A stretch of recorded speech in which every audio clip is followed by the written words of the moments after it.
Okay, wrapping up here, estate planning, similar to the insurance agent, estate planning for a business owner, you probably want to be working with an estate planner that works with business owners. This can get really, really complicated. All right, so the first thing, make sure the property titling is correct. You know, sometimes you're going to want things in the non-business owner spouse's name, varies by state. Obviously check with the lawyer, but it's something that you want to look at. Ask them, hey, I noticed everything is joint property. Did you talk to your lawyer about this? Just make sure you're considering how the property is titled. It can be very important, not only for asset protection, but estate equalization. With the estate exemption so high today, some business owners are still going to be affected by this. So make sure you understand what the value of that business is. Of course, all business owners need their standard estate planning documents, but you're going to want to make sure that they have advanced documents that help them with asset protection, you know, LLCs, trusts, different types of companies, things like that, and also documents that address the succession planning. Once again, I understand you may not want to become an expert in all this, but if a business owner walks in and all they have is a will and a power of attorney and a living will, and their business is worth anything whatsoever, they do not have adequate estate planning. So make sure that either you're doing that planning or you get them to an estate attorney that knows what they're doing. As I mentioned already, the estate exemption for a couple is up to over $23 million this year.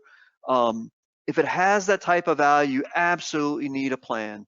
The liquidity, either using life insurance, a partner buying them out, giving it away prior to dying to children or something, a third-party purchase. There are two what I call mulligan IRS sections, section 6166 and 303, that can be used if a business owner did not do any planning and they died prematurely.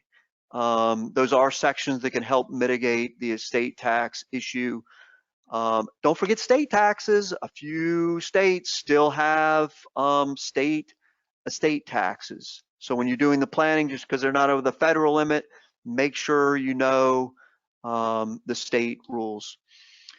Some of the transfer techniques to effect transfer, of course, the operating agreement, shareholder agreements may have it. They may have a separate buy-sell. Some people put in their trust, ESOP, employee stock ownership plan, family LLCs or partnerships, gifting. Why is this important? There was actually a case recently. It wasn't my client. I was just reading about it, where the client's attorney drafted this awesome trust. I mean, it had exactly what he wanted to do in the business and all this stuff that was going to be for his children or whatever. And nobody looked at the operating agreement of the company. And the operating agreement said that it went to the partner. And so make sure that you're looking at all these different mechanisms and understand which one takes precedence over the other. Or if you don't understand, make sure there's an attorney involved that does understand, because it can get really, really complicated. If they're selling it, make sure you understand the difference between an asset versus a stock sale if they're selling their company. All right, so in summary, business owners are very different for the most part, but the same principles apply. As I said, if you recognize that, my briefing followed the CFP board learning objectives for the CFP program, the ones that apply. So the same principles apply, but just get familiar with the nuances. To me, I love this stuff because it's the fusion of complicated tax, risk management, estate planning concepts. Some firms don't really do a lot of that, or maybe that's not your thing. Make sure that you have professionals involved that are very fluent in those type of things. And then my last bullet point there is, if you offer to save a business owner time and can provide a solution to a problem, they will pay you, and they will pay you a nice fee for